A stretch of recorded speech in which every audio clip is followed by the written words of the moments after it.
넌 이제 필요 없어. 이게 사람으로서 할 짓이에요? 시어머니의 차가운 목소리가 병실에 울려 퍼졌고 제 품에서 갓 태어난 아기가 강제로 빼앗겨 나갔습니다. 출산한 지 1시간도 채 되지 않았는데요. 남편은 제 머리채를 잡아당겼고 낯선 여자는 제 아기를 안고 환하게 웃었습니다. 우리 아들, 마치 자기가 낳은 아기인 양말이에요. 그때 저는 몰랐습니다. 그 달콤했던 3개월의 연애와 결혼이 모두 치밀하게 계획된 사기극이었다는 것을요. 이 이야기는 여기서 시작합니다. 34세, 평범한 격리 사원이었던 제가 어떻게 이런 지옥에 빠지게 됐는지를요. 거울 앞에 선 저는 머리를 단정히 빗어 넘기고 있었습니다. 34세라는 나이가 무색하게 얼굴에는 아직 젊은 기운이 남아 있었지만 눈가에 살짝 자리 잡은 잔주름은 제가 얼마나 오래 혼자 버텨왔는지를 말해주는 듯 했어요. 오늘은 거래처 모임이 있는 날이었습니다. 중소기업 격리로 일한 지도 어느덧 10년째였고 매달 장부를 정리하고 세금 신고를 하고 직원들 급여를 챙기는 일은 크게 어렵지도 그렇다고 특별히 보람 있지도 않은 일상이었죠. 가방을 챙겨 들고 현관문을 나서는데 핸드폰이 울렸습니다. 지한 씨, 오늘 저녁 모임 꼭 참석해야 해요. 거래처 사장님들 오시니까 인사 잘해야 돼. 사장님이었습니다.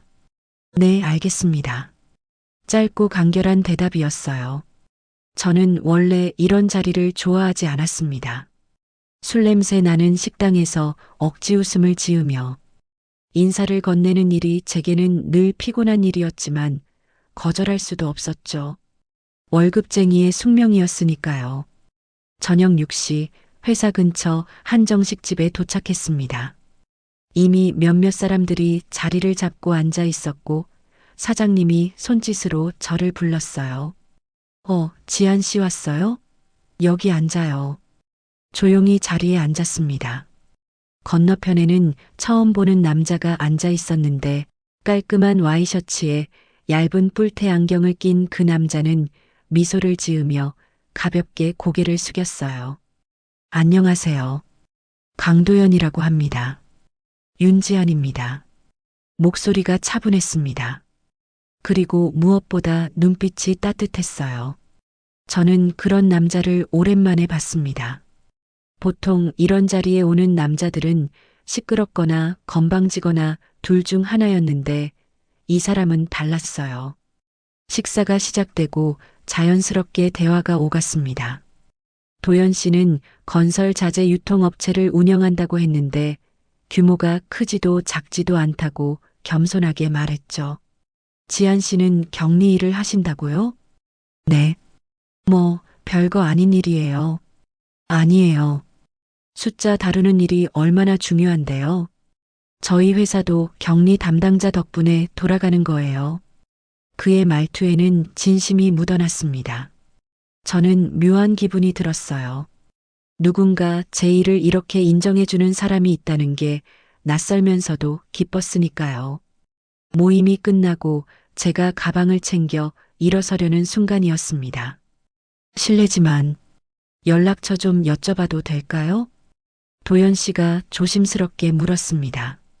목소리가 떨리는 것 같았어요. 저는 잠시 망설이다가 고개를 끄덕였습니다. 그렇게 둘의 연락이 시작됐어요.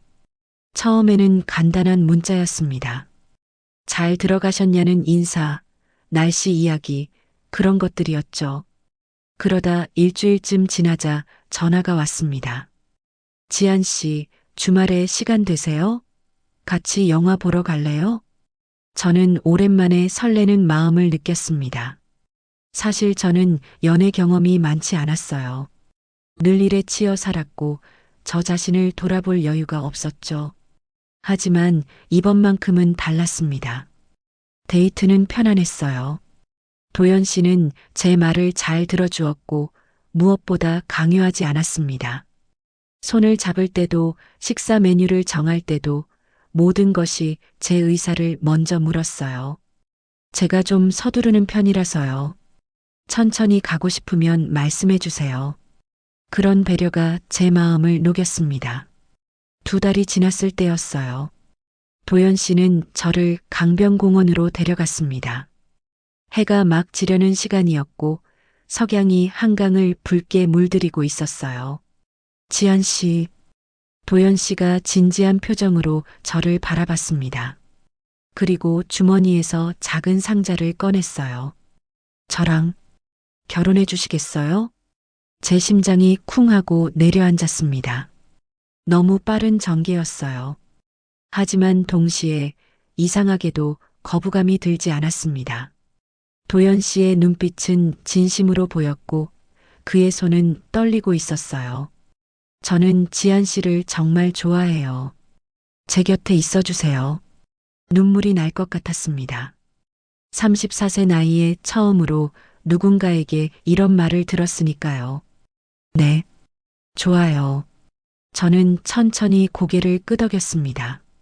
도연 씨의 얼굴에 환한 미소가 번졌어요. 결혼 준비는 빠르게 진행됐습니다.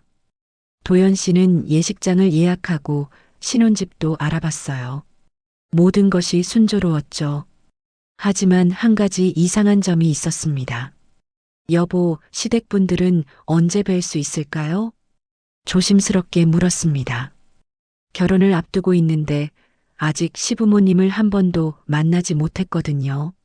아, 우리 부모님은 좀 조용한 편이세요. 몸도 안 좋으시고요. 나중에 천천히 뵙는 게 좋을 것 같아요. 도연 씨의 대답은 자연스러웠습니다. 저는 고개를 끄덕였어요. 무리하게 재촉할 필요는 없다고 생각했죠. 결혼식 날이 다가왔습니다. 예식장은 화려하지는 않았지만 단정했어요. 제 친구 몇 명과 회사 동료들이 왔지만 신랑 측 하객은 손에 꼽을 정도였습니다. 시댁분들은 안 오셨어요? 친구가 속삭이듯 물었습니다. 집안이 조용한 걸 좋아하신대요. 저는 어색하게 웃으며 대답했어요. 식은 무사히 끝났습니다. 도연 씨는 제 손을 꼭 잡으며 말했어요. 이제 우리 가족이에요. 저는 행복했습니다. 하지만 가슴 한편에는 묘한 불안감이 자리 잡고 있었어요. 시부모님을 한 번도 만나지 못한 채 결혼을 했다는 사실이 조금씩 마음에 걸렸죠. 신혼집으로 돌아와 짐을 풀던 날이었습니다. 도연 씨가 서류 몇 장을 꺼내 탁자 위에 올려놓았어요. 지안아, 이거 좀 확인해 줄래? 부부 공동 명의로 통장 만들려고. 네, 알겠어요. 저는 서류를 대충 훑어봤습니다. 격리를 하던 저였지만 법적 서류는 익숙하지 않았어요. 그저 남편이 준 것이니 믿어도 되겠지 하는 생각뿐이었죠. 여기 도장 찍으면 돼요? 응, 고마워. 도연 씨는 미소를 지었지만 그 눈빛은 미묘하게 차가웠습니다. 하지만 저는 그것을 알아채지 못했어요. 그날 밤 저는 창가에 서서 밤하늘을 바라봤습니다. 새로운 삶이 시작됐다는 설렘과 함께 알 수 없는 불안감이 가슴을 짓눌렀어요. 하지만 저는 그 감정을 애써 무시했습니다. 행복하고 싶었으니까요. 결혼 3개월째 되던 어느 날 저는 화장실에서 임신 테스트기를 들여다보고 있었습니다. 2줄이었어요. 선명한 2줄이 저를 바라보고 있었죠. 손이 떨렸습니다. 기쁨인지 두려움인지 알 수 없는 감정이 온몸을 휩쓸었어요. 거울 속 제 자신을 바라봤습니다. 34세 나이에 처음으로 엄마가 된다는 사실이 실감나지 않았어요. 정말 내가 엄마가 되는 거야? 저녁 식사를 준비하던 제가 조심스럽게 입을 열었습니다. 여보, 나 할 말이 있어. 남편은 소파에 앉아 휴대폰을 보고 있었어요. 응, 뭔데? 우리 아기가 생겼어. 순간 남편의 손이 멈췄습니다. 그는 천천히 고개를 들어 저를 바라봤어요. 표정을 읽을 수 없었습니다. 하지만 곧 환한 미소가 번졌죠. 정말이야? 진짜? 남편이 벌떡 일어나 저를 안았습니다. 그의 품은 따뜻했어요. 저는 안도의 한숨을 내쉬었습니다. 남편이 기뻐하는 것 같아서 다행이었어요. 병원 가봤어? 아니, 내일 가보려고. 그래, 내일 같이 가자. 그날 밤 저는 행복한 마음으로 잠들었습니다. 하지만 그 행복은 오래가지 못했어요. 다음 날 산부인과에서 초음파를 받았습니다. 작은 점 같은 것이 화면에 보였어요. 의사는 축하한다는 말과 함께 몇 가지 주의사항을 알려줬습니다. 축하드립니다. 건강한 아기예요. 제 눈가에 눈물이 맺혔습니다. 남편은 제 손을 꼭 잡았어요. 하지만 저는 알아채지 못했습니다. 남편의 눈빛이 묘하게 변했다는 것을요. 마치 계획이 성공했다는 듯한 그런 눈빛이었어요. 집으로 돌아온 뒤 남편은 서재로 들어갔습니다. 한참 뒤에 나왔을 때 손에는 서류 몇 장이 들려 있었어요. 지안아, 이거 좀 봐. 뭔데요? 아기 태어나면 병원비가 많이 들잖아. 그래서 산모보험을 알아봤어. 남편의 말은 일리가 있었습니다. 저는 고개를 끄덕이며 서류를 받아들었어요. 하지만 내용이 복잡했습니다. 격리를 하던 저였지만 보험 약관은 낯설었어요. 이게 뭐예요? 좀 어려운데. 산모보험이야. 출산할 때 혹시 모를 사고에 대비하는 거지. 요즘 다들 들어. 남편은 태연하게 말했습니다. 그리고 서류 곳곳에 형광펜으로 표시를 해뒀어요. 여기랑 여기만 도장 찍으면 돼. 저는 망설였습니다. 뭔가 이상한 기분이 들었어요. 하지만 남편을 의심할 이유가 없었습니다. 결혼한 지 3개월밖에 안 됐고 그는 늘 다정했으니까요. 알겠어요. 저는 도장을 꺼내 서류에 찍었습니다. 저는 몰랐어요. 그것이 생명보험이라는 사실을요. 수익자가 남편으로 되어 있다는 것도요. 일주일 뒤 시어머니가 처음으로 집에 찾아왔습니다. 저는 긴장했어요. 결혼식에도 오지 않았던 시어머니를 처음 대면하는 순간이었죠. 초인종이 울렸습니다. 숨을 고르고 현관문을 열었어요. 어서 오세요, 어머님. 문 앞에 선 시어머니는 생각보다 차가운 인상이었습니다. 화려한 한복을 입고 있었고 손에는 고급스러운 가방을 들고 있었어요. 그녀는 저를 위아래로 훑어봤습니다. 임신했다며. 몇 주야? 8주 됐어요. 시어머니는 짧게 고개를 끄덕였습니다. 그리고 거실로 들어가 소파에 앉았어요. 저는 차를 준비하려 부엌으로 향했습니다. 차는 됐어. 앉아. 시어머니의 목소리는 명령조였습니다. 저는 얼어붙은 듯 그 자리에 멈춰 섰어요. 그리고 천천히 시어머니 맞은편에 앉았습니다. 우리 집안은 도장이 중요해. 알아들었어? 네. 도장 말이야. 함부로 찍으면 안 돼. 특히 모르는 서류에는 절대로. 제 가슴이 철렁했습니다. 무슨 말인지 알 것 같았어요. 하지만 시어머니는 더 이상 말하지 않았습니다. 그저 의미심장한 눈빛으로 저를 바라볼 뿐이었죠. 어머님, 그게 무슨. 좋은 말할 때 알아서 잘해. 우리 집안은 규칙이 많아. 며느리는 며느리답게 살아야지. 시어머니는 그 말을 남기고 일어섰습니다. 그리고 가방에서 작은 봉투를 꺼내 탁자 위에 올려놓았어요. 재산관리 위임장이야. 아기 낳고 몸조리할 때 일일이 은행 다니기 힘들잖아. 그럴 때 우리가 대신 처리하려고. 저는 봉투를 받아들었습니다. 손이 떨렸어요. 시어머니는 더 이상 말없이 현관으로 향했습니다. 잘 있어. 몸조리 잘하고. 문이 닫혔습니다. 저는 그 자리에 멍하니 서 있었어요. 뭔가 잘못됐다는 느낌이 강하게 들었습니다. 하지만 무엇이 잘못된 건지 정확히 알 수 없었어요. 그날 밤 저는 봉투 안에 서류를 꺼내봤습니다. 위임장이라고 적혀 있었어요. 하지만 내용을 자세히 읽어보니 이상했습니다. 단순한 위임장이 아니라 재산 처분까지 가능한 포괄적 위임장이었어요. 여보, 이거 좀 이상한데. 남편이 서류를 가로채듯 빼앗았습니다. 그의 표정이 순간적으로 굳었어요. 뭐가 이상해? 이거 재산 처분까지 할 수 있게 되어 있는데요. 그냥 은행 업무만 하는 거 아니에요? 아, 그거 요즘 위임장이 원래 그래. 포괄적으로 해놔야 나중에 다시 안 만들어도 되잖아.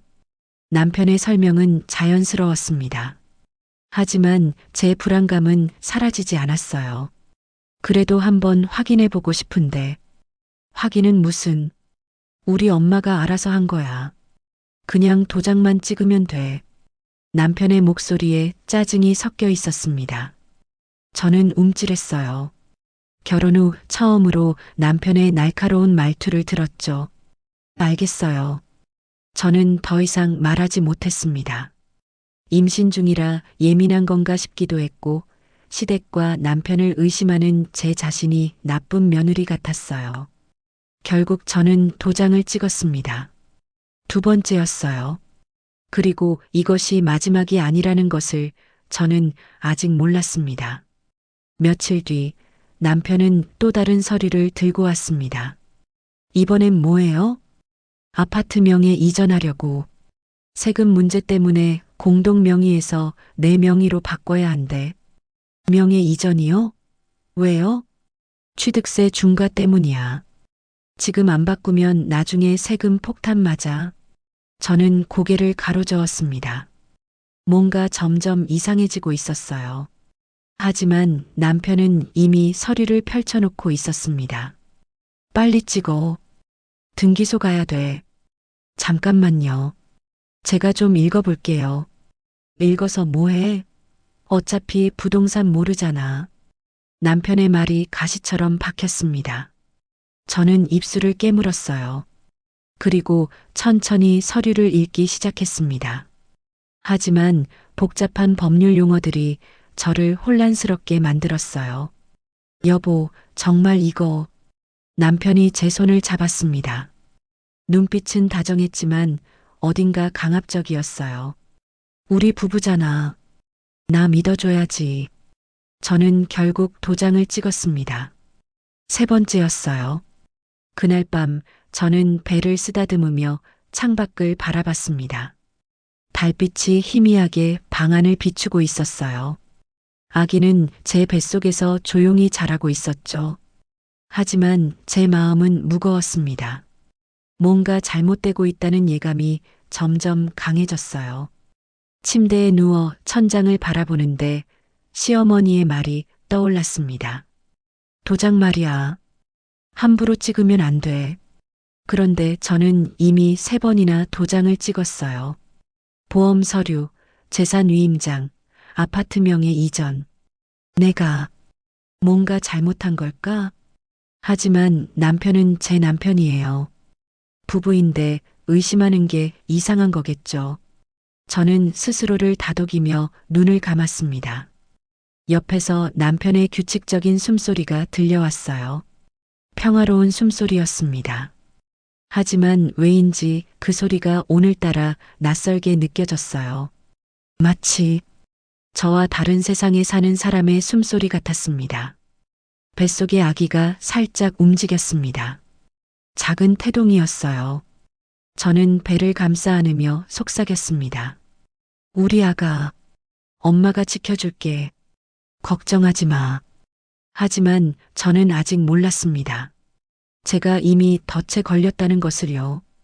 그리고 그 덫이 얼마나 잔인한 것인지도요.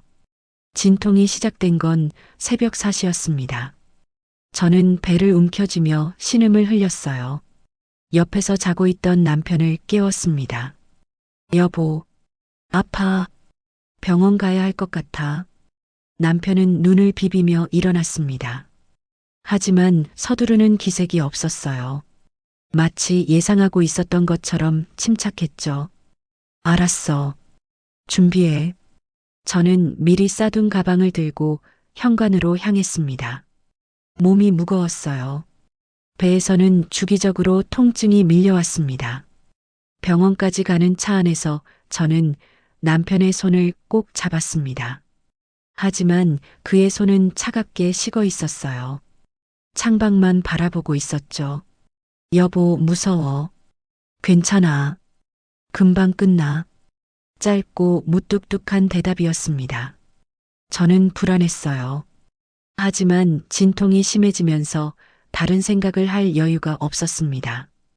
병원에 도착했을 때는 새벽 5시였어요. 응급실 입구에서 휠체어를 탔고 간호사들이 빠르게 분만실로 데려갔습니다. 보호자분은 대기실에서 기다리세요. 간호사가 남편에게 말했습니다. 남편은 고개를 끄덕이고 뒤돌아섰어요. 저는 그의 뒷모습을 바라봤습니다. 왜인지 모를 쓸쓸함이 가슴을 짓눌렀어요. 괜찮아. 곧 우리 아기를 만나는 거야. 분만실은 차갑고 밝았습니다. 하얀 조명이 눈을 아프게 했어요. 의사와 간호사들이 분주하게 움직였습니다. 힘내세요. 조금만 참으면 돼요. 간호사가 제 손을 잡아줬습니다. 하지만 그 손은 금방 놓여졌어요. 저는 혼자였습니다. 남편도 가족도 없이 혼자서 아기를 낳아야 했죠. 진통은 6시간이나 계속됐습니다. 저는 이를 악물고 견뎠어요. 땀이 온몸을 적셨고 목소리는 쉬어버렸습니다. 하지만 포기할 수 없었어요. 아기를 만나야 했으니까요. 조금만 더요. 힘내세요. 의사의 목소리가 들렸습니다. 저는 마지막 힘을 짜냈어요. 그리고 마침내 으앙! 아기의 울음소리가 들렸습니다.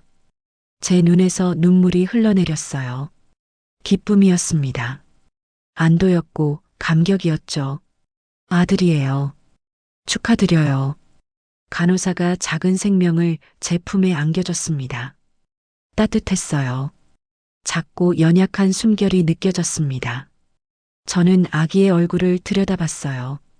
작은 눈, 작은 코, 작은 입술. 모든 것이 완벽했습니다. 우리 아가, 엄마가 지켜줄게.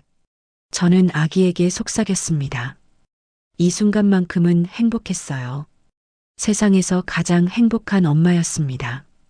하지만 그 행복은 1시간도 채 가지 못했어요. 회복실로 옮겨진 저는 아기를 품에 안은 채 누워 있었습니다. 병실은 특실이었어요. 넓고 깨끗했지만 왠지 모르게 음산했습니다. 문이 열렸습니다. 남편이 들어오는 줄 알았어요. 하지만 뒤따라 들어온 사람들을 보고 저는 얼어붙었습니다. 시어머니였습니다. 그리고 낯선 여자가 함께 있었어요.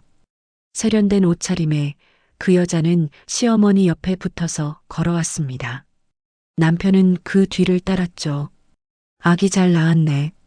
시어머니가 무표정하게 말했습니다. 그리고 손을 내밀었어요. 이리 줘봐. 네. 저는 본능적으로 아기를 더 꽉 안았습니다. 무언가 잘못됐다는 느낌이 강하게 들었어요. 아기 달라고. 못 들었어?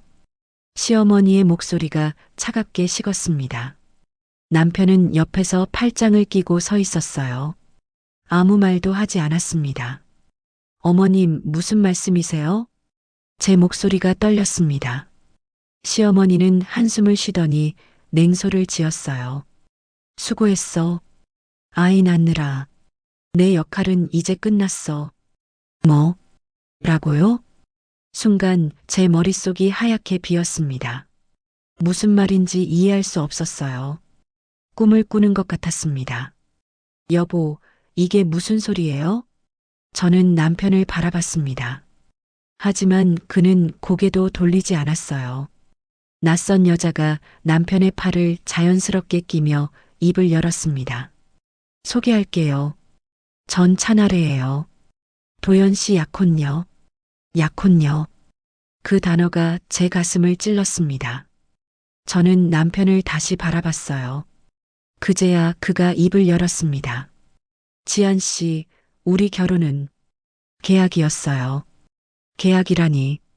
무슨 아이가 필요했어요. 우리 집안대를 이을. 그래서 당신을 선택한 거예요.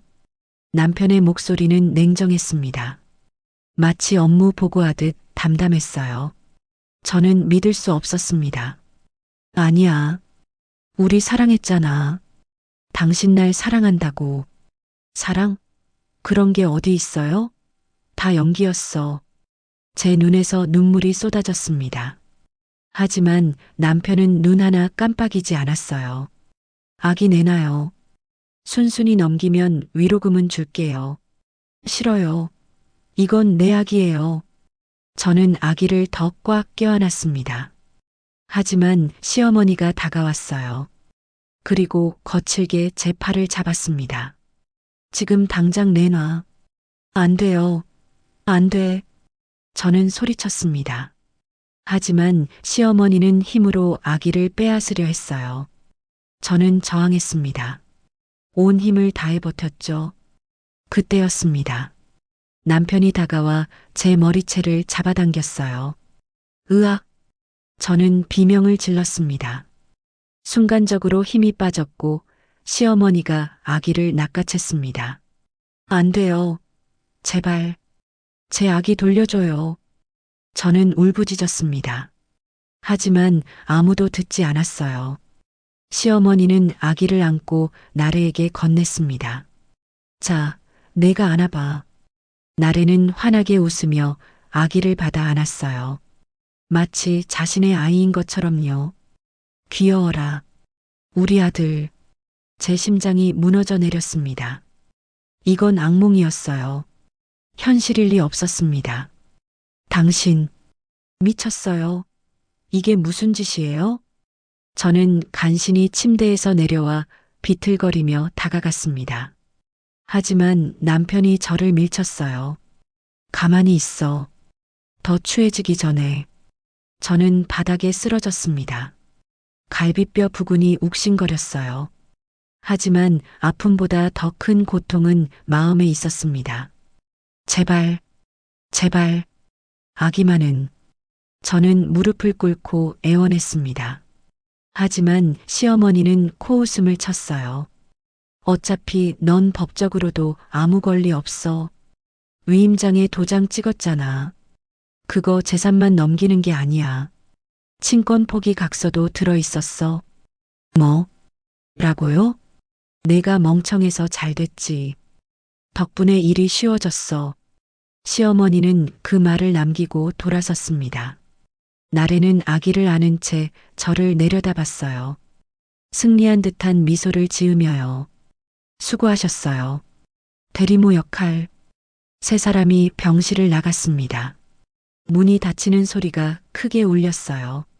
저는 그 자리에 무너졌습니다. 온몸이 떨렸어요. 아기의 울음소리가 복도에서 점점 멀어졌습니다. 아가야, 엄마가 미안해. 저는 바닥에 엎드려 울었습니다. 목이 터져라 울었어요. 하지만 아무도 오지 않았습니다. 얼마나 시간이 지났을까요? 간호사가 들어왔습니다. 하지만 그녀는 저를 일으키지 않았어요. 그저 차갑게 말했죠. 퇴원 수속하세요. 병실비 더 이상 안 나와요. 네. 보호자분이 오늘 비용까지만 결제했어요. 지금 바로 나가셔야 해요. 저는 믿을 수 없었습니다. 출산한 지 하루도 안 됐는데 쫓겨나야 한다니요. 제 아기는요? 제 아기 어디 있어요? 모르겠는데요. 보호자분들이 데리고 나가셨어요. 간호사는 그 말만 남기고 나갔습니다. 저는 침대 위에 앉아 멍하니 허공을 바라봤어요. 이게 현실이었습니다. 끔찍한 현실이었어요. 그날 저는 병원 밖으로 쫓겨났습니다. 캐리어 하나만 들고요. 아기도 없이 남편도 없이 혼자였습니다. 병원 밖 공기는 차갑습니다. 저는 캐리어 손잡이를 꽉 움켜쥐고 서 있었어요. 다리가 후들거렸습니다. 출산한 지 하루밖에 안 됐는데 벌써 걸어야 했죠. 어디로 가야 할까요? 저는 멍하니 하늘을 올려다봤습니다. 구름 한 점 없는 맑은 하늘이었어요. 너무나 평화로운 하늘이었습니다. 하지만 제 세상은 무너져 내리고 있었어요. 택시를 탔습니다. 기사님이 물었죠. 어디 가세요? 저는 대답하지 못했습니다. 갈 곳이 없었어요. 신혼집으로 가봤자 들어갈 수 있을까요? 아니, 그곳은 이미 제 집이 아니었습니다. 손님, 어디 가실 건지 기사님이 다시 물었습니다. 저는 떨리는 목소리로 주소를 말했어요. 신혼집 주소였습니다. 혹시 모르니까요. 혹시 남편이 마음을 바꿨을지도 모르니까요. 택시가 아파트 단지 앞에 섰습니다. 저는 요금을 계산하고 내렸어요. 캐리어를 끌고 아파트 현관 앞까지 왔습니다. 손이 떨렸습니다. 비밀번호를 눌렀어요. 삐삐. 오류음이 울렸습니다. 다시 눌렀습니다. 삐삐. 또 오류음이었어요. 세 번째, 네 번째. 계속 틀렸습니다. 비밀번호가 바뀌었어요. 저는 그 자리에 주저앉았습니다. 아파트 복도 차가운 바닥에 털썩 앉아버렸죠. 눈물이 또 흘러내렸습니다. 이럴 수가. 그때 옆집 문이 열렸습니다. 중년 여성이 고개를 내밀었어요. 누구세요? 저기 사는. 여기요? 여기 어제 이사 나갔는데요. 네. 새로 사신 분이 어제 짐 옮기던데. 젊은 부부더라고요. 제 머릿속이 하얗게 비었습니다. 이사를 나갔다니요? 그럼 제가 출산하는 동안 이미 집을 팔아버렸다는 말인가요? 혹시 몸이 안 좋으세요? 얼굴이 너무 창백한데. 괜찮아요. 죄송합니다. 저는 간신히 일어났습니다. 엘리베이터를 타고 내려가면서 거울에 비친 제 모습을 봤습니다. 초췌했어요. 눈은 퉁퉁 부어 있었고 입술은 바짝 말라 있었습니다. 나 이제 어떻게 하지? 로비를 나와 은행으로 향했습니다. 통장이라도 확인해야 했어요. 혹시 남편이 돈을 남겨뒀을지도 모르니까요. 은행 창구에 앉았습니다. 직원에게 통장을 내밀었어요. 잔액 조회 부탁드려요. 직원이 통장을 받아들고 컴퓨터를 확인했습니다. 그리고 난처한 표정을 지었어요. 손님, 이 계좌는 잔액이 0원이에요. 0원이요? 네. 그리고 어제 해지됐습니다. 제 손에서 힘이 빠졌습니다. 통장이 바닥에 떨어졌어요. 직원이 주워서 건넸지만 저는 받지 못했습니다. 다른 계좌는 없으세요? 아니요. 이게 전부예요. 거짓말이었습니다. 다른 계좌도 있었어요. 하지만 그건 남편과 공동명의였습니다. 어차피 접근할 수 없을 거예요. 저는 은행을 나왔습니다. 해가 중천에 떠 있었어요. 점심시간이었습니다. 사람들이 분주하게 오갔죠. 모두 목적지가 있었습니다.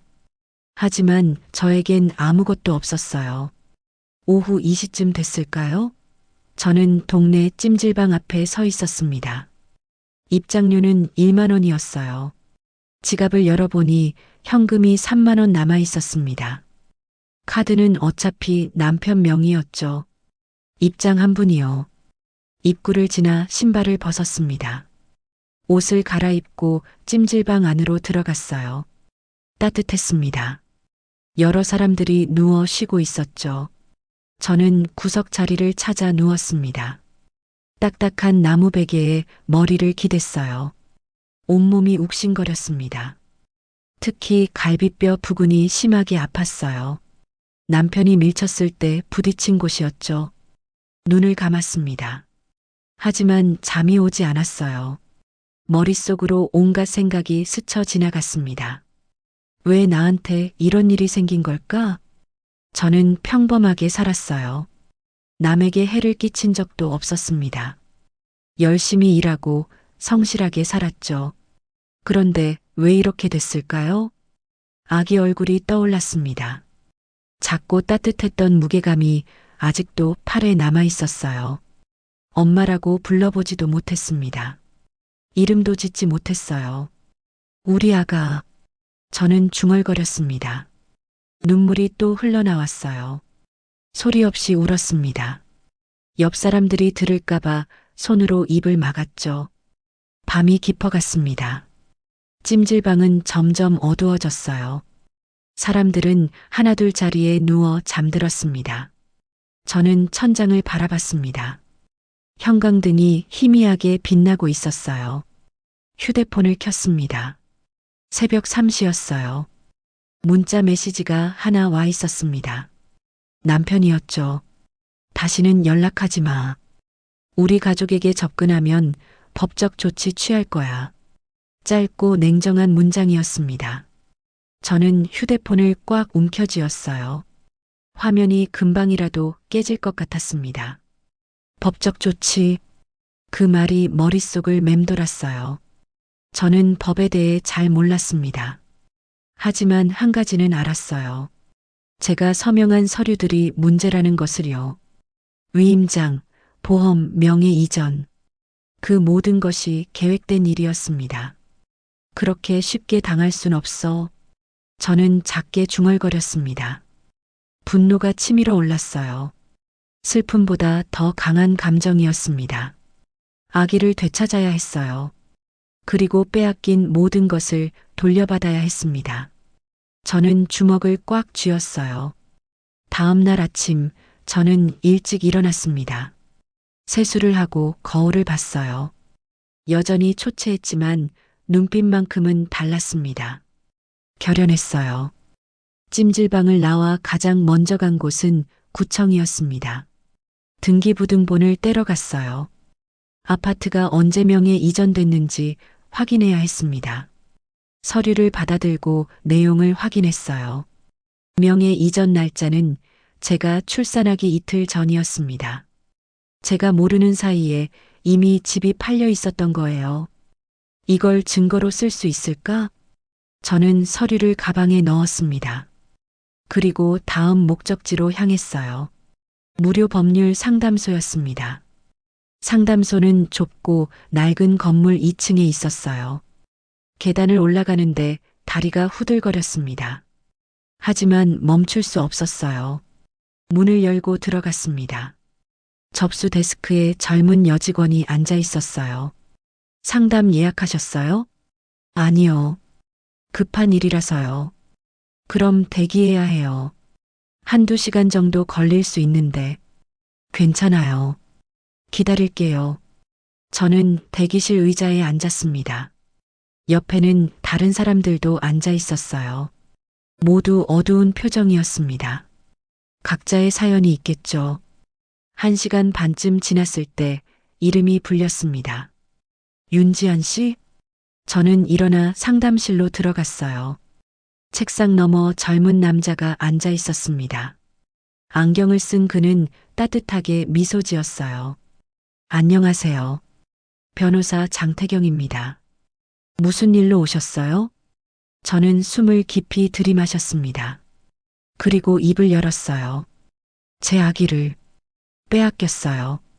그 한마디로 시작된 이야기는 30분이나 이어졌습니다. 태경 변호사님은 중간에 끊지 않고 끝까지 들어줬어요. 그리고 메모를 했습니다. 이건 명백한 결혼 사기입니다. 게다가 재산 편취, 폭행까지 있었네요. 제가 이길 수 있을까요? 제 목소리가 떨렸습니다. 태경 변호사님은 고개를 끄덕였어요. 증거가 있어야 합니다. 녹취, 문서, 증인. 모두 필요해요. 증거요? 네. 싸우려면 무기가 필요합니다. 저는 가방에서 등기부등본을 꺼냈어요. 태경 변호사님이 받아들고 확인했습니다. 이건 좋은 시작이에요. 더 모아야 해요. 제가 할 수 있을까요? 할 수 있어요. 아니, 해야 합니다. 태경 변호사님의 눈빛이 진지했습니다. 저는 고개를 끄덕였어요. 알겠습니다. 하겠습니다. 상담소를 나오는 제 발걸음은 달랐습니다. 여전히 무거웠지만 방향은 있었어요. 이제 싸울 준비를 해야 했습니다.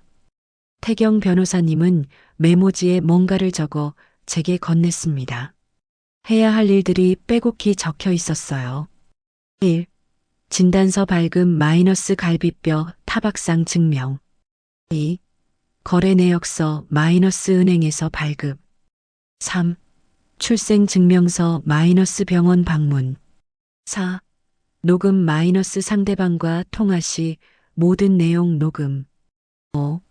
증인 확보 마이너스 병원 간호사에게 연락. 하나씩 해나가세요. 제가 도와드릴게요.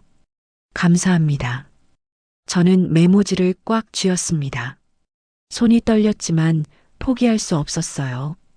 가장 먼저 향한 곳은 동네 정형외과였습니다. 갈비뼈가 아직도 욱신거렸으니까요. 어디가 불편하세요? 갈비뼈 쪽이요. 넘어져서 다쳤어요. 거짓말이었습니다. 넘어진 게 아니라 밀렸던 거죠. 하지만 저는 차마 진실을 말할 수 없었어요. 엑스레이를 찍었습니다. 결과를 보던 의사가 미간을 찌푸렸어요. 갈비뼈에 타박상이 있네요. 꽤 세게 부딪히셨어요. 진단서 발급받을 수 있나요? 네, 가능합니다. 진단서를 받아든 저는 가슴이 뛰었습니다. 첫 번째 증거였어요. 작지만 확실한 증거였습니다. 그날 밤 저는 찜질방으로 돌아와 메모지를 펼쳤습니다. 1. 진단서. 2. 거래 내역서. 3. 출생 증명서. 4. 녹음. 5. 증인. 하나의 동그라미를 쳤습니다. 할 일이 많았어요. 하지만 포기할 수 없었습니다. 창밖을 바라봤습니다. 달이 밝게 빛나고 있었어요. 저 달빛처럼 희망도 있을 거야. 작지만 분명히 있을 거라고 저는 믿었습니다. 며칠 뒤 남편에게서 전화가 왔습니다. 저는 태경 변호사님이 준 작은 녹음기를 켰습니다. 손이 떨렸지만 해야 했어요. 여보세요. 지한 씨, 왜 병원에 갔어요? 남편의 목소리는 차가웠습니다. 내 아기 출생 증명서 받으러 갔죠. 그런 짓 하지 마요. 당신은 이미 끝난 사람이야. 저는 녹음기를 휴대폰 옆에 갖다 댔어요. 끝난 사람이라니. 무슨 말이에요? 위임장에 도장 찍었잖아요. 그거면 끝이야. 그게 친권 포기 각서였어요? 당연하죠. 당신이 멍청해서 다행이었어. 제 손이 떨렸습니다. 하지만 녹음기는 계속 돌아가고 있었어요. 왜 이렇게까지 해요? 우린 부부잖아요. 남편이 비웃었습니다. 부부? 그게 진짜라고 생각했어요? 계약이었어. 아기만 낳으면 끝나는 거래였다고. 보험은요? 제 명의로 된 보험이요. 그것도 다 계획이었죠.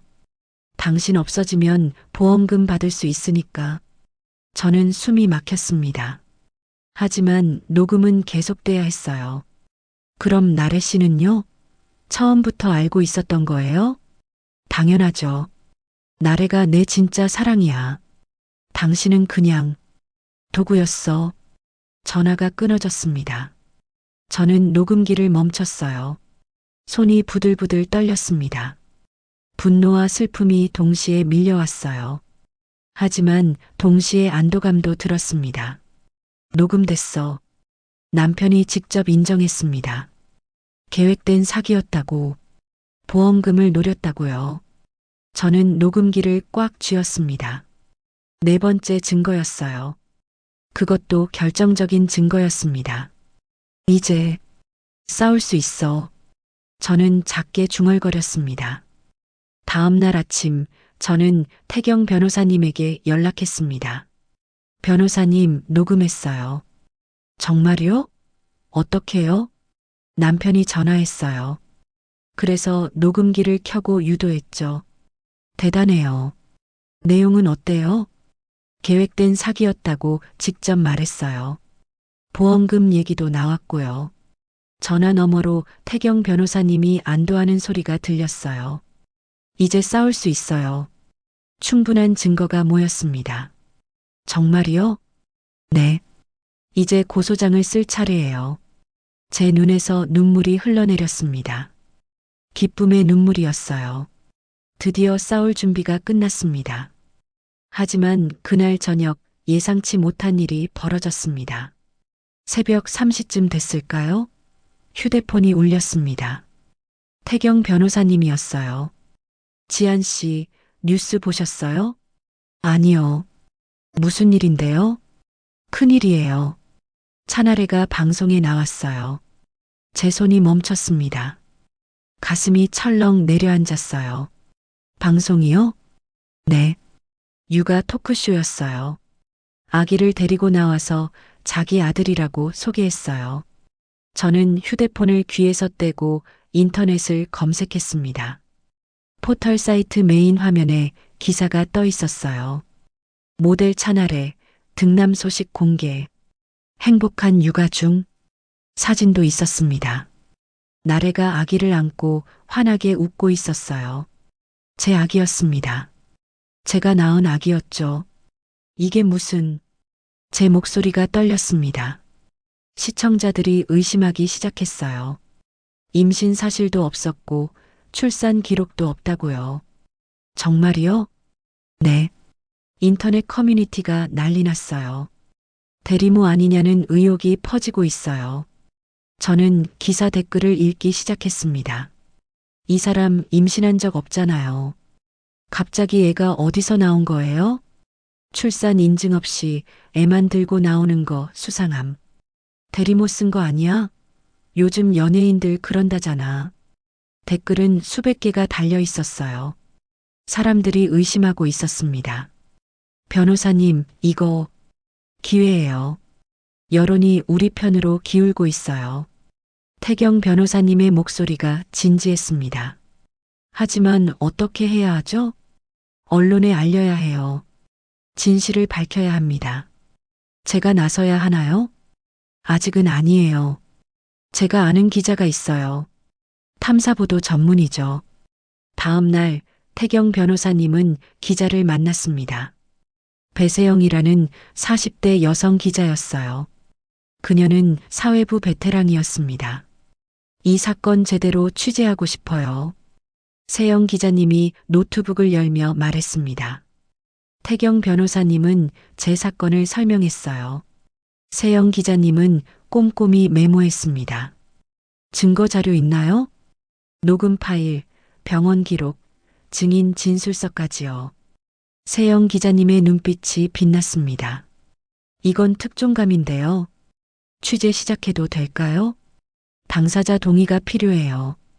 지한 씨를 만나보시겠어요? 당연하죠. 사흘 뒤 세영 기자님은 저를 만났습니다. 조용한 카페였어요. 저는 긴장한 얼굴로 앉아 있었습니다. 저는 배세영 기자예요. 당신 이야기를 듣고 싶어요. 제가 말해도 될까요?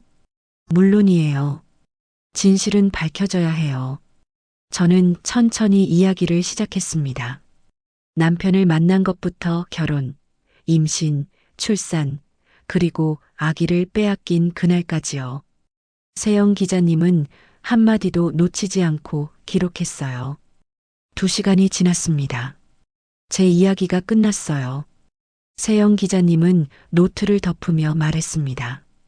이건 단순한 가족 분쟁이 아니에요. 조직적인 범죄예요. 정말 도와주실 수 있나요? 제가 할 수 있는 건 진실을 세상에 알리는 거예요. 그걸로 충분할까요? 네, 감사합니다. 세영 기자님은 취재를 시작했습니다. 가장 먼저 병원을 찾아갔어요. 출산 기록을 확인했습니다. 제가 출산한 날짜와 시간이 정확히 기록돼 있었어요. 그리고 나래의 SNS를 추적했습니다. 임신 관련 게시물이 하나도 없었어요. 배가 나온 사진도 산부인과 인증도 없었습니다.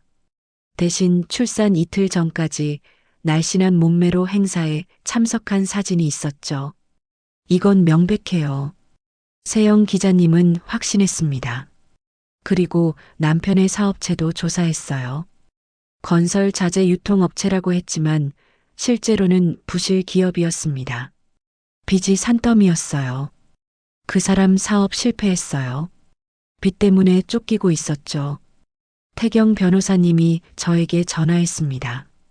그럼 저와의 결혼은 재기를 위한 수단이었을 겁니다. 보험금과 재산을 노린 거예요. 제 입이 막혔습니다. 충격이었어요. 모든 게 계획된 일이었구나.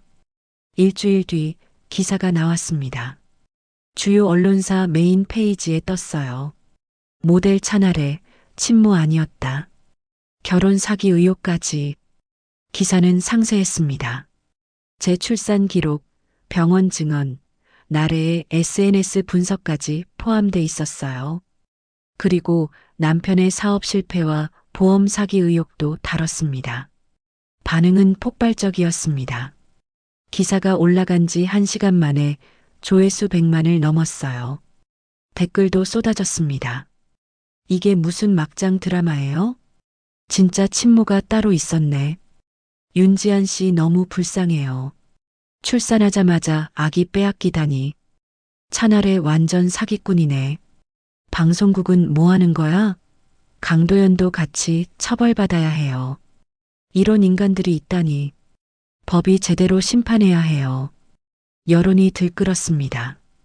SNS에서는 저를 응원하는 해시태그가 퍼졌어요. 해시태그 윤지한을 응원합니다. 해시태그 차날의 OUT. 해시태그 결혼 사기 처벌하라. 사람들이 분노했습니다. 방송국도 움직였습니다. 나래가 출연했던 프로그램은 해당 편을 삭제했어요. 그리고 사과문을 냈습니다. 사실 확인이 부족했습니다. 시청자 여러분께 사과드립니다. 나래의 광고도 하나둘 취소됐습니다. 그녀는 SNS를 비공개로 전환했어요. 댓글 공격을 견딜 수 없었던 거죠. 저는 편의점에서 이 모든 걸 지켜봤습니다. 야간 알바를 시작한 뒤였어요. 밤 10시부터 아침 6시까지 일했죠. 힘들었지만 버텨야 했습니다. 휴대폰으로 기사를 읽으며 눈물을 흘렸어요. 사람들이 저를 믿어주고 있었습니다. 일주일 뒤 2번째 기사가 나왔습니다. 이번에는 병원장의 비리를 다뤘어요. 시어머니에게서 돈 봉투를 받고 상황을 묵인한 것이었죠. 병원은 발칵 뒤집혔습니다. 보건복지부가 조사에 나섰어요. 병원장은 직위 해제됐습니다. 간호사 문서영 님도 인터뷰에 응했습니다. 그녀는 용기 있게 진실을 말했어요. 제가 직접 봤어요. 시어머니가 아기를 강제로 빼앗아 가는 걸요. 병원장은 뭐라고 했나요? 입 다물라고 했어요. 돈을 주겠다고도 했죠. 하지만 양심을 팔 수는 없었어요. 서영 간호사님의 인터뷰는 큰 반향을 일으켰습니다.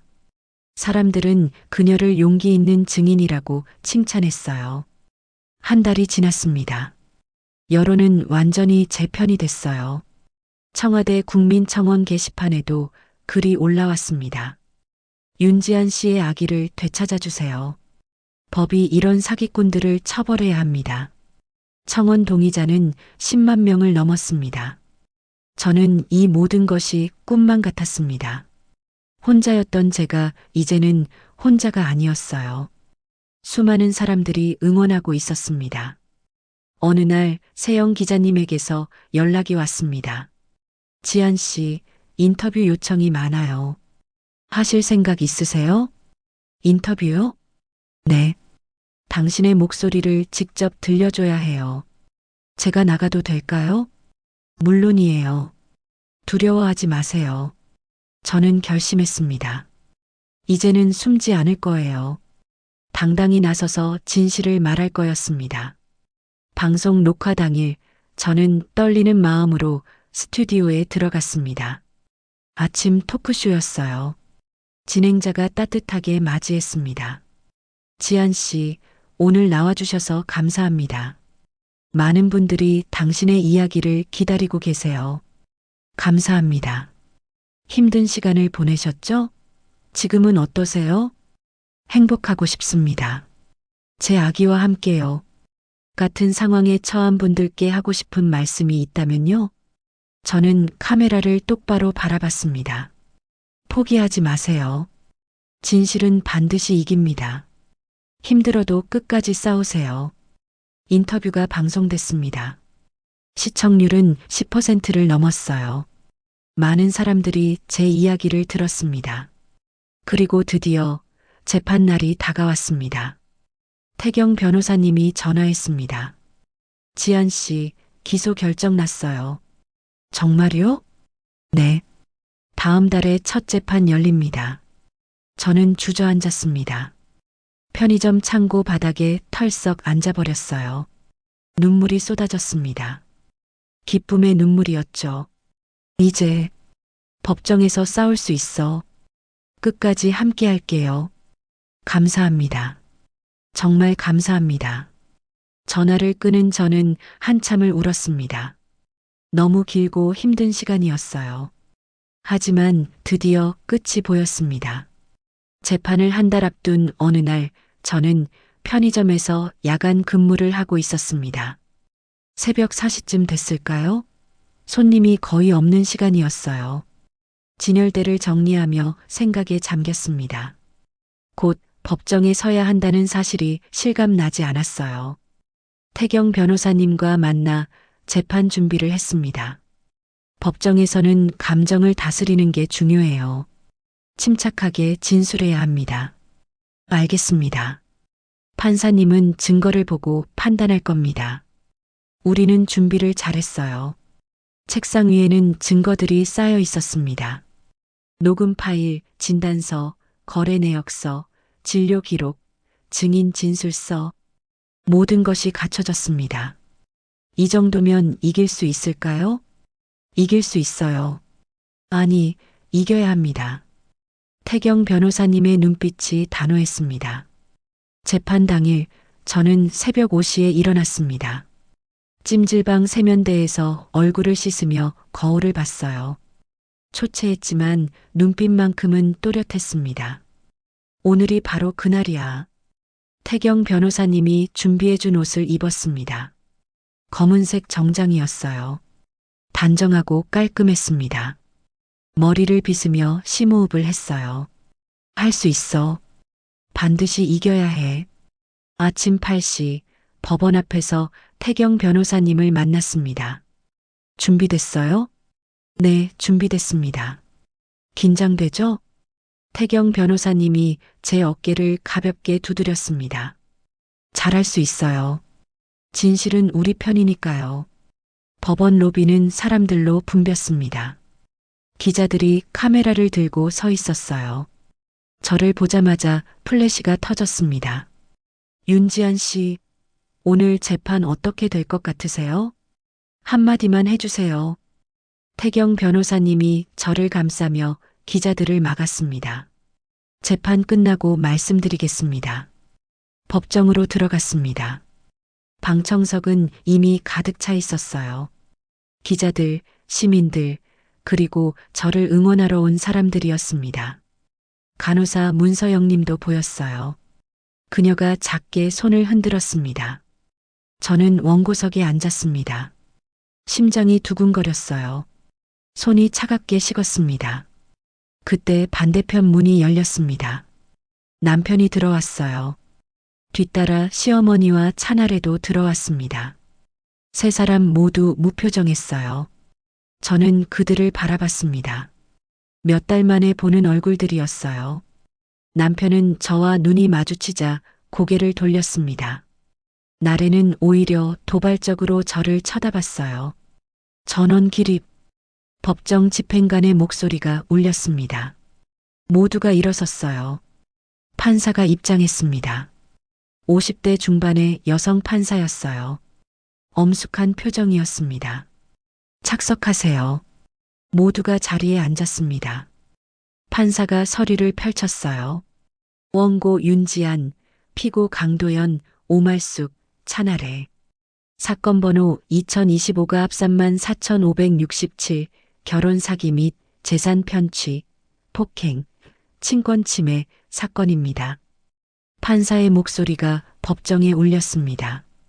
저는 숨을 죽였어요. 먼저 원고 측 변호인 입장을 밝혀주시죠. 태경 변호사님이 일어났습니다. 그는 차분하게 말하기 시작했어요. 존경하는 재판장님, 이 사건은 계획적이고 조직적인 범죄입니다. 피고 강도연은 원고를 속여 결혼했고 임신과 출산을 도구로 이용했습니다. 태경 변호사님은 증거를 하나씩 제시했습니다. 녹음 파일이 재생됐어요.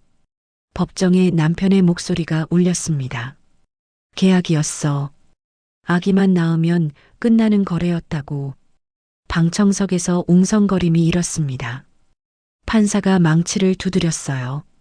정숙. 태경 변호사님은 계속했습니다.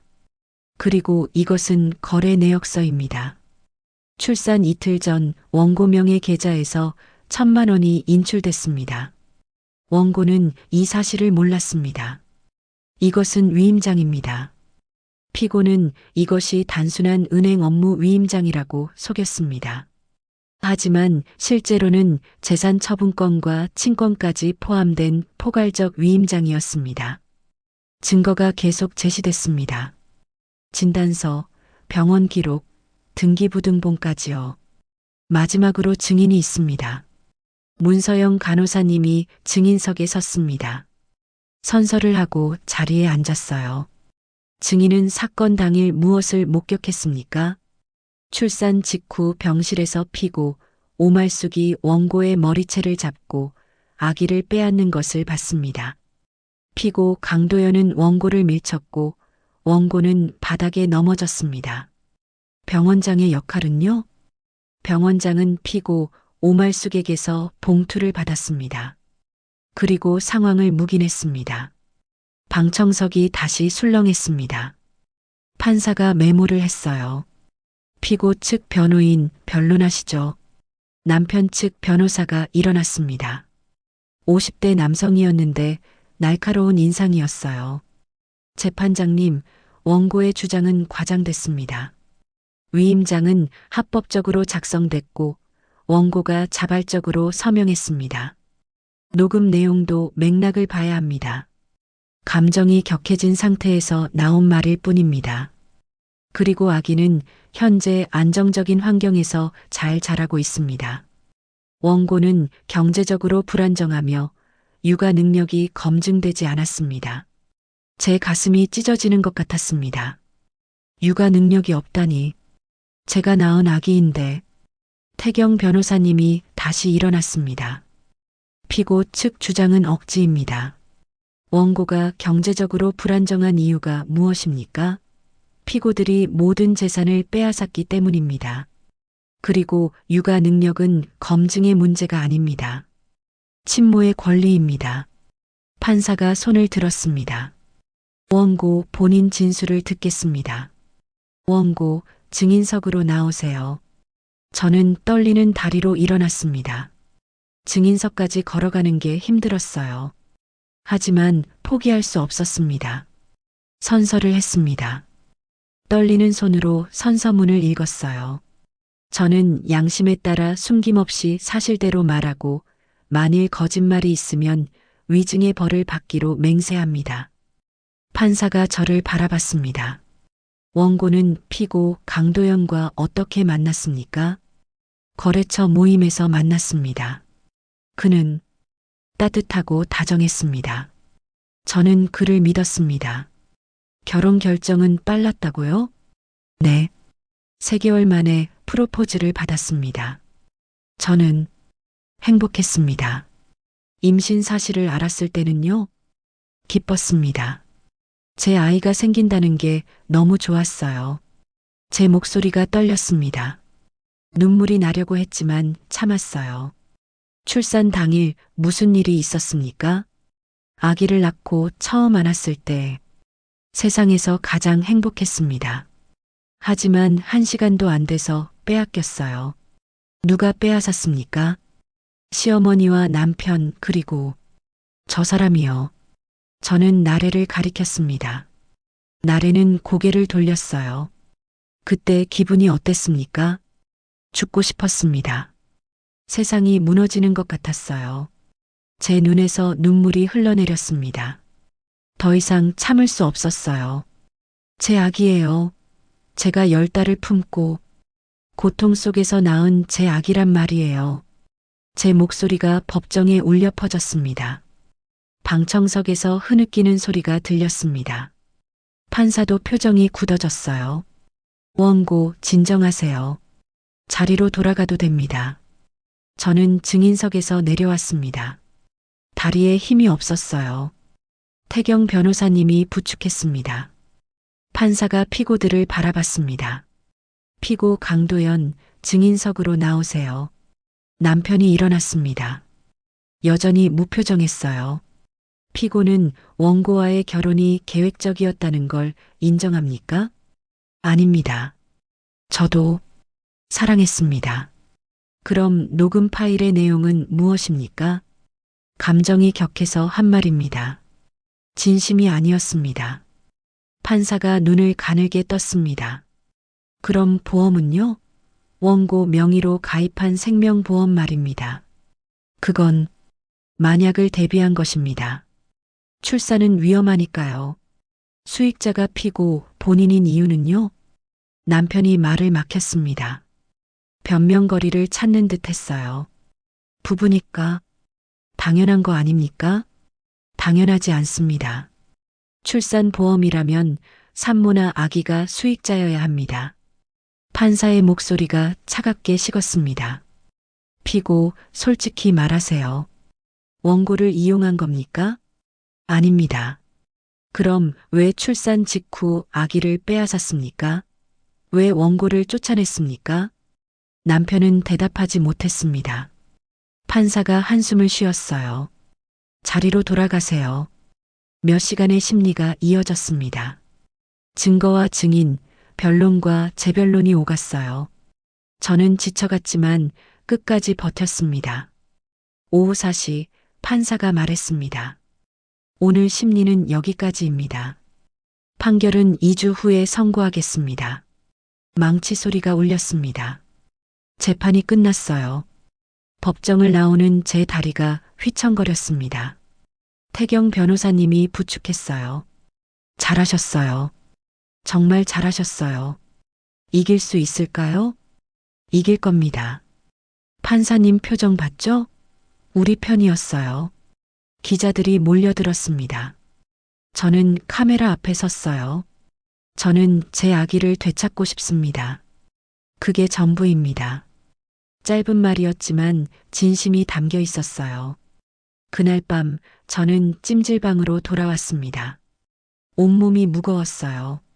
정신적으로도 육체적으로도 지쳐 있었습니다. 하지만 마음 한편에는 희망이 있었습니다. 2주만 더 견디면 돼. 창밖을 바라봤습니다. 별이 총총히 빛나고 있었어요. 저 별빛처럼 제 희망도 꺼지지 않고 있었습니다. 2주가 지났습니다. 그 사이 저는 편의점 야간 알바를 계속하며 하루하루를 버텼어요. 잠을 제대로 자지 못했습니다. 꿈속에서도 법정이 나타났고 판사의 목소리가 들렸어요. 선고일 전날 밤 저는 찜질방 구석에 앉아 휴대폰을 들여다보고 있었습니다. 응원 메시지가 끊임없이 들어왔어요. 지한 씨, 내일 꼭 이기세요. 당신은 혼자가 아니에요. 우리 모두가 응원합니다. 정의는 반드시 이깁니다. 눈물이 났습니다. 고마운 마음이 가슴을 가득 채웠어요. 태경 변호사님에게서도 문자가 왔습니다. 내일 오전 10시입니다. 일찍 나오세요. 잘 될 거예요. 저는 답장을 보냈습니다. 네, 감사합니다. 변호사님, 그날 밤 저는 오랜만에 편히 잠들었습니다.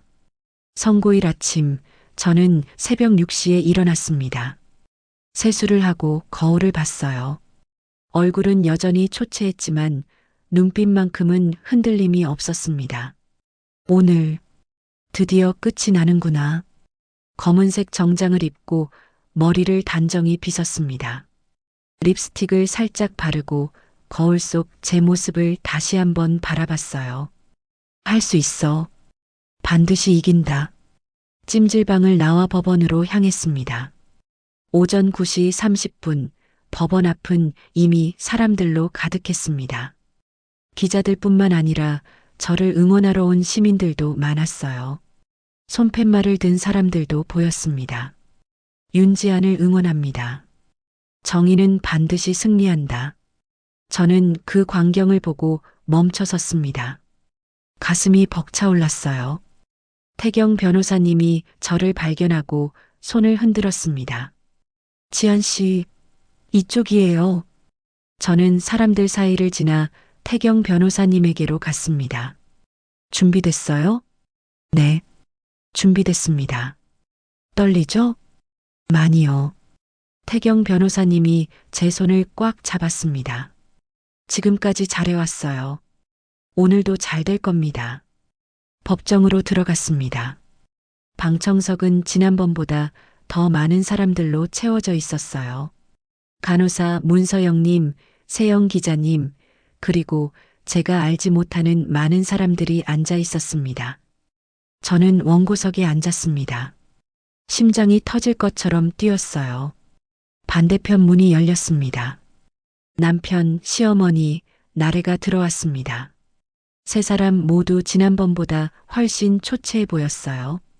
특히 나래는 선글라스를 쓰고 있었습니다. 얼굴을 가리려는 듯 했죠. 시어머니는 제 쪽을 힐끗 쳐다보더니 고개를 돌렸습니다. 그녀의 얼굴에는 불안함이 역력했어요. 전원 기립. 모두가 일어섰습니다. 판사가 입장했습니다. 같은 여성 판사였어요. 그녀는 두꺼운 서류 뭉치를 들고 판사석에 앉았습니다. 착석하세요. 법정이 조용해졌습니다. 숨소리조차 들리지 않았어요. 판사가 서류를 펼치고 안경을 고쳐 썼습니다. 사건 번호 2025가 34,567 원고 윤지안, 피고 강도연, 오말숙, 차나래에 대한 결혼 사기 및 재산 편취, 폭행, 친권 침해 사건의 판결을 선고합니다. 제 손이 떨렸습니다. 태경 변호사님이 제 손을 꽉 잡아줬어요. 판사가 계속 말했습니다. 본 재판부는 제출된 모든 증거와 증인 진술을 면밀히 검토했습니다. 첫째, 피고 강도연의 결혼 사기 의혹에 대하여 피고는 사업 실패로 인한 채무를 변제하기 위해 원고와의 결혼을 계획했으며 이는 녹음 파일과 재산 이동 내역으로 명백히 입증됩니다. 남편의 얼굴이 창백해졌습니다. 둘째, 재산 편취에 대하여 피고들은 위임장의 내용을 속이고 원고로부터 재산과 친권을 불법적으로 취득했습니다. 이는 명백한 사기 행위입니다. 시어머니가 고개를 떨구었습니다. 셋째, 폭행 및 아동인도 거부에 대하여 출산 직후 원고를 폭행하고 신생아를 강제로 인도받은 행위는 형법상 폭행죄 및 약취죄에 해당합니다. 나래가 선글라스 너머로 눈물을 닦았습니다. 판사가 망치를 들었습니다. 따라서 본 재판부는 다음과 같이 판결합니다. 피고 강도연, 오말숙, 차나래의 행위는 계획적이고 악의적인 범죄로 판단됩니다. 원고 윤지안의 친권을 전면 인정합니다.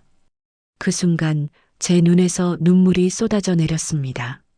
아기는 친모인 원고에게 즉시 인도하라. 피고들은 원고에게 위자료 3천만 원과 편취한 재산 일체를 반환하라. 또한 피고 강도연은 징역 2년, 피고 오말숙은 징역 1년 6개월, 피고 차나래는 징역 1년에 처한다. 망치 소리가 법정에 울려 퍼졌습니다. 이상 선고합니다. 저는 그 자리에 주저앉았습니다. 이겼어요. 드디어 이긴 거예요. 태경 변호사님이 저를 안아줬습니다. 축하해요, 지한 씨. 해냈어요. 방청석에서 박수가 터져 나왔습니다. 사람들이 환호했어요. 간호사 문서영 님이 눈물을 닦고 있었고, 세영 기자님은 카메라로 사진을 찍고 있었습니다. 반대편을 보니 세 사람 모두 망연자실한 표정으로 앉아 있었습니다. 나래가 울먹이고 있었고, 시어머니는 두 손으로 얼굴을 가렸습니다. 남편은 멍하니 허공을 바라보고 있었어요. 법정을 나왔습니다. 로비는 기자들과 시민들로 가득했어요. 플래시가 터지고 환호성이 울렸습니다. 윤지한 씨, 소감 한 말씀 해주세요. 저는 마이크 앞에 섰습니다. 눈물이 멈추지 않았지만 말을 해야 했어요. 감사합니다. 정말 감사합니다. 목이 메었습니다. 저 혼자였다면 할 수 없었을 거예요. 태경 변호사님, 서영 간호사님, 세영 기자님, 그리고 응원해주신 모든 분들. 진실은 반드시 이깁니다. 포기하지 마세요. 박수가 쏟아졌습니다. 이틀 뒤 법원 집행관과 함께 예전 시댁으로 향했습니다. 아기를 인도받는 날이었어요. 가슴이 터질 것 같았습니다. 드디어 제 아기를 만나는 거예요. 차에서 내려 현관 앞에 섰습니다. 초인종을 눌렀어요. 한참을 기다려도 대답이 없었습니다. 안에 계십니까? 법원 집행관입니다. 문 열어주세요. 집행관이 다시 초인종을 눌렀습니다. 그제야 문이 열렸어요. 시어머니였습니다. 얼굴이 창백했어요. 2주 사이 10년은 늙은 것 같았습니다. 뭐? 하러 왔어요. 목소리가 떨렸습니다. 예전의 차갑고 강압적인 모습은 온데간데 없었어요. 판결문에 따라 아기를 인도받으러 왔습니다. 아기는 나래가. 시어머니의 목소리가 갈라졌습니다. 법원 명령입니다. 거부하시면 강제 집행할 수밖에 없습니다. 집행관이 단호하게 말했어요. 시어머니가 비켜섰습니다. 저는 떨리는 다리로 집 안으로 들어갔어요. 거실에는 나래가 앉아 있었습니다. 그녀의 무릎에는 아기가 누워 있었어요. 제 눈에서 눈물이 쏟아졌습니다. 아기였어요. 조금 자란 것 같았지만 여전히 작고 예뻤습니다. 우리 아기. 저는 다가가려 했습니다. 하지만 나래가 아기를 더 꽉 안았어요. 이 애는 내 아들이야. 내가 키웠다고. 나래의 목소리가 떨렸습니다. 눈물이 흘러내렸어요. 법원 판결입니다. 아기를 인도하세요. 집행관의 목소리가 차갑게 울렸습니다. 나래는 한참을 아기를 안고 있다가 결국 천천히 일어났습니다. 미안해. 엄마가. 미안해. 나래가 아기에게 속삭였습니다. 그리고 울먹이며 아기를 제게 건넸어요. 저는 조심스럽게 아기를 받아 안았습니다. 따뜻했어요. 작은 심장이 뛰는 게 느껴졌습니다. 아기는 눈을 뜨고 저를 바라봤어요. 우리 아가. 엄마야. 엄마. 제 목소리가 떨렸습니다. 아기가 작게 소리를 냈어요. 마치 저를 알아보는 것 같았습니다. 그때 뒤에서 남편의 목소리가 들렸습니다. 지한 씨. 저는 돌아봤습니다. 남편이 계단에 서 있었어요. 얼굴이 완전히 망가져 있었습니다. 수염도 깎지 않았고 옷도 구겨져 있었어요. 미안합니다. 정말 미안해요. 남편이 무릎을 꿇었습니다. 제가 잘못했어요. 제가 너무 나쁜 짓을 했어요. 시어머니도 옆에서 고개를 숙였습니다. 내가 잘못했어. 욕심이 과했어. 며느리. 아니, 지한 씨. 미안해. 시어머니의 목소리는 더 이상 차갑지 않았습니다. 늙고 지친 노인의 목소리였어요. 나래도 울고 있었습니다. 저도 미안해요. 제가 너무 이기적이었어요. 저는 그들을 바라봤습니다. 분노가 치밀어 오를 줄 알았는데 이상하게도 아무 감정이 들지 않았어요. 그저 텅 빈 느낌이었습니다. 이제 늦었어요. 제가 조용히 말했습니다. 당신들이 저한테 한 짓을 전 평생 잊지 못할 거예요. 하지만 용서는 언젠가 할 수 있을지도 모르겠어요. 저를 위해서라도요. 저는 아기를 꼭 안고 돌아섰습니다. 안녕히 계세요. 다시는 만나지 맙시다. 집을 나왔습니다. 뒤에서 흐느끼는 소리가 들렸지만 저는 뒤돌아보지 않았어요. 차에 타서도 저는 아기를 놓지 못했습니다. 계속 안고 있었어요. 아기의 냄새를 맡으며 울었습니다. 기쁨의 눈물이었죠. 축하합니다. 이제 시작이에요. 집행관이 미소 지으며 말했습니다. 저는 고개를 끄덕였어요. 차창 밖으로 햇살이 쏟아져 들어왔습니다. 따뜻한 봄날이었어요. 아기가 제 품에서 평화롭게 잠들었습니다. 우리 아가, 이제 괜찮아. 엄마가 지켜줄게. 영원히. 저는 아기의 작은 손을 잡았습니다. 따뜻했어요. 생명의 온기였습니다. 태경 변호사님이 준비해준 임시 거처로 향했습니다. 작은 원룸이었어요. 가구는 거의 없었지만 깨끗했습니다. 침대와 책상, 그리고 아기 침대가 놓여 있었어요. 변호사님이 준비해 주신 거예요. 당분간 여기서 지내세요. 감사합니다. 저는 아기를 아기 침대에 눕혔습니다. 아기는 평화롭게 잠들었어요. 한참을 아기를 바라봤습니다. 믿을 수 없었어요. 정말 되찾은 거예요. 창가에 앉아 밖을 내다봤습니다. 해가 서쪽으로 기울고 있었어요. 노을이 아름다웠습니다. 이제 진짜 시작이구나. 다음 날 저는 구청에 갔습니다. 출생신고를 하러 갔어요. 남편이 먼저 했던 신고를 취소하고 새로 신고했습니다. 아기 이름은요? 직원이 물었습니다. 저는 이미 생각해둔 이름을 말했어요. 윤준서요. 준비할 준 책 서자예요. 좋은 이름이에요. 출생신고서에 도장을 찍었습니다. 이제 준서는 법적으로도 제 아들이 됐어요. 온전히 제 아들이었습니다. 집으로 돌아와 준서를 안았습니다. 작은 얼굴을 들여다보며 속삭였어요. 준서야, 내 이름이야. 엄마가 지어준 이름. 준서가 눈을 뜨고 저를 바라봤습니다. 그리고 작게 웃는 것 같았어요. 제 가슴이 벅차올랐습니다. 한 달이 지났습니다. 저는 위자료와 재산을 돌려받았어요. 3천만 원의 위자료와 빼앗겼던 재산까지였습니다. 많은 돈은 아니었지만 새로 시작하기엔 충분했어요. 작은 아파트를 계약했습니다. 20평 남짓한 투룸이었어요.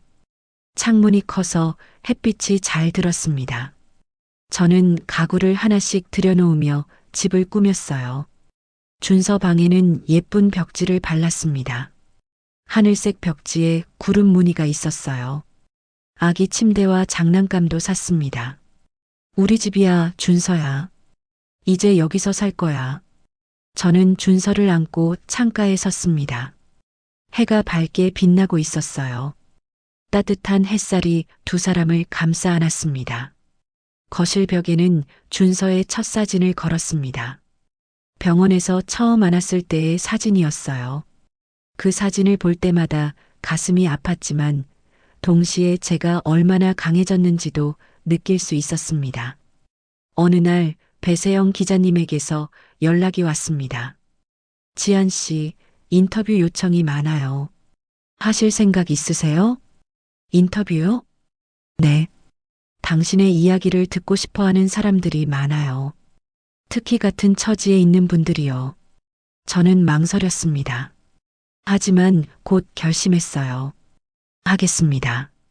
같은 처지에 있는 사람들에게 희망을 주고 싶어요. 일주일 뒤 저는 방송국 스튜디오에 있었습니다. 아침 토크쇼였어요. 진행자가 따뜻하게 맞이했습니다. 지한 씨, 오늘 나와주셔서 감사합니다. 많은 분들이 당신의 이야기를 기다리고 계세요. 감사합니다. 힘든 시간을 보내셨죠? 지금은 어떠세요? 행복합니다. 제 아기와 함께 있으니까요. 목소리가 떨렸지만 미소를 지을 수 있었습니다. 같은 상황에 처한 분들께 하고 싶은 말씀이 있다면요? 저는 카메라를 똑바로 바라봤습니다. 포기하지 마세요. 진실은 반드시 이깁니다. 힘들어도 끝까지 싸우세요. 여러분은 혼자가 아니에요. 방송이 나간 뒤 제게 연락이 쏟아졌습니다. 비슷한 피해를 입은 사람들이었어요. 저도 결혼 사기를 당했어요. 어떻게 해야 하나요? 용기를 내서 신고하세요. 혼자가 아니에요. 저는 그들에게 조언을 해줬습니다.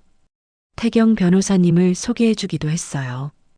그렇게 저는 다른 피해자들을 돕기 시작했습니다. 몇 달 뒤 저는 작은 모임을 만들었습니다. 결혼 사기 피해자 자조 모임이었어요. 한 달에 한 번씩 만나 서로의 이야기를 나눴습니다. 첫 모임에는 5명이 왔습니다. 모두 저와 비슷한 경험을 한 분들이었어요. 저는 지한 씨 덕분에 용기를 냈어요.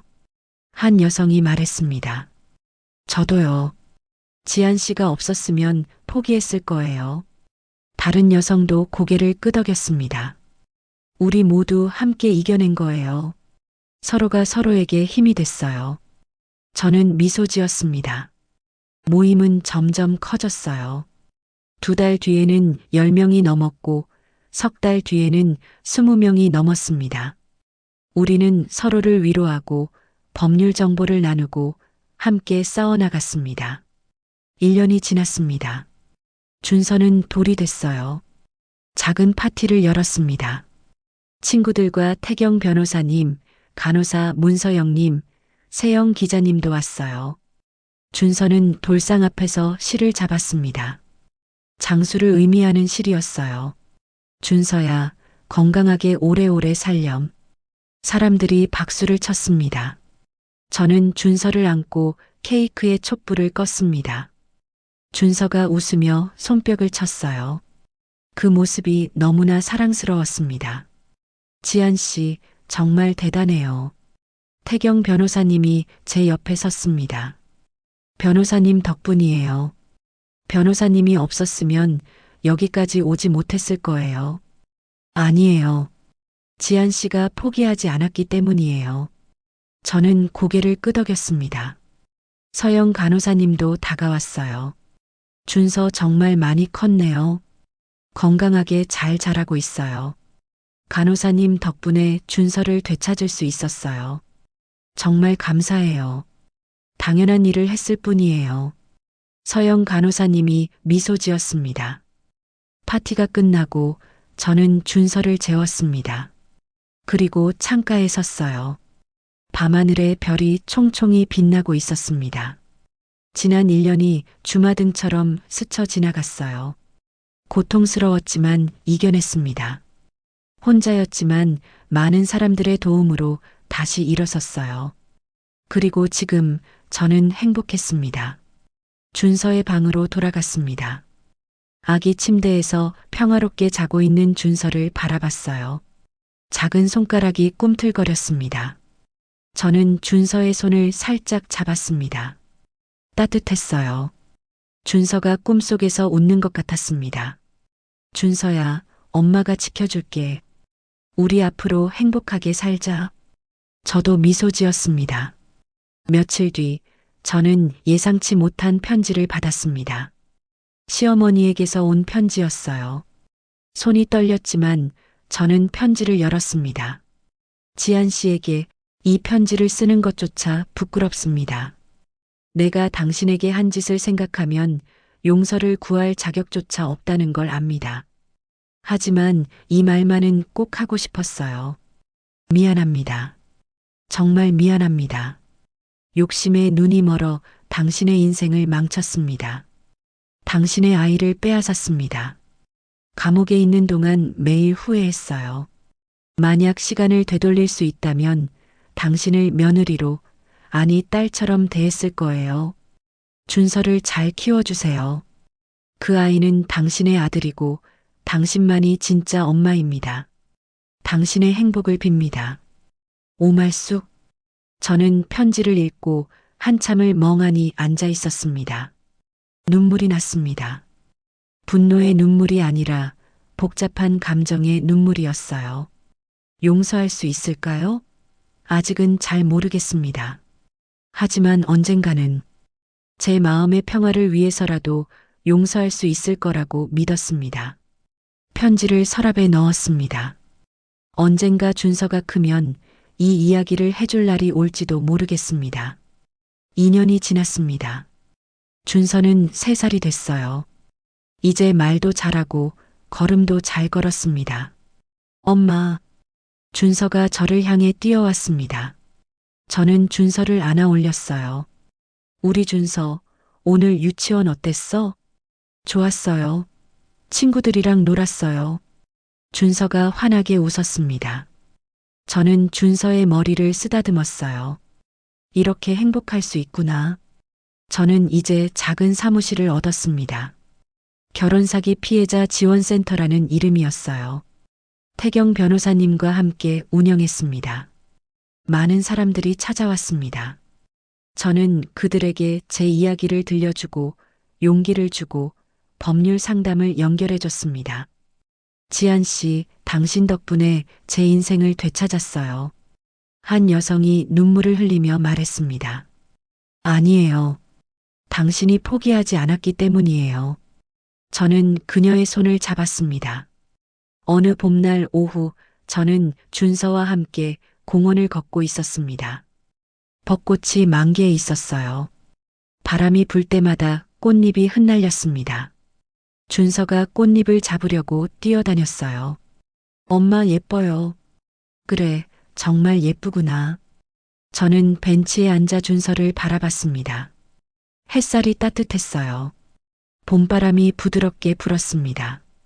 어둡고 긴 터널을 지나 드디어 빛을 찾았구나. 이제는 두렵지 않았습니다. 준서가 제게 달려왔습니다. 손에 꽃잎을 가득 쥐고 있었어요. 엄마, 선물이에요. 고마워, 준서야. 저는 준서를 꼭 안았습니다. 그날 밤 준서를 재우고 창가에 섰습니다. 달이 떠오르고 있었어요. 밝고 둥근 보름달이었습니다. 저는 조용히 다짐했습니다.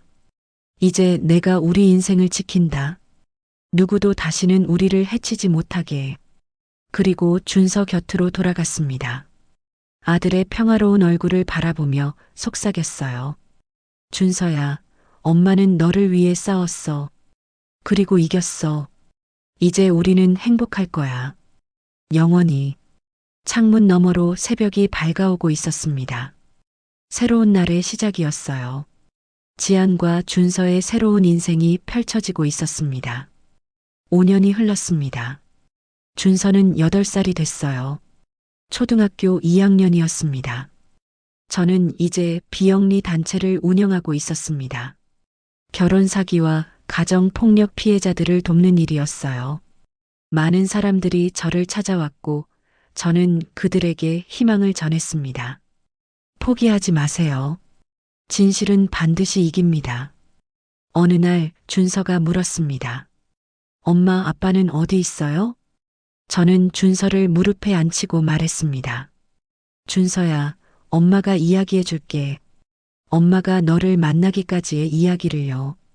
그리고 저는 천천히 조심스럽게 하지만 진실되게 준서에게 모든 이야기를 들려줬습니다. 준서는 진지하게 들었어요. 그리고 저를 꼭 안아줬습니다. 엄마 사랑해요. 엄마는 정말 강해요. 저는 눈물을 흘렸습니다. 행복의 눈물이었어요. 엄마도 너를 사랑해, 준서야. 세상에서 가장. 그날 밤 저는 일기를 썼습니다. 오늘 준서에게 우리의 이야기를 했다. 아프고 힘든 이야기였지만 숨기고 싶지 않았다. 준서는 이해해줬다. 그리고 나를 안아줬다. 나는 이제 안다. 진실은 반드시 이긴다는 것을, 사랑은 모든 것을 이긴다는 것을, 그리고 엄마의 힘은 어떤 것도 막을 수 없다는 것을. 우리는 행복하다. 그것으로 충분하다. 일기를 덮고 저는 창밖을 바라봤습니다. 별이 빛나고 있었어요. 평화로운 밤이었습니다.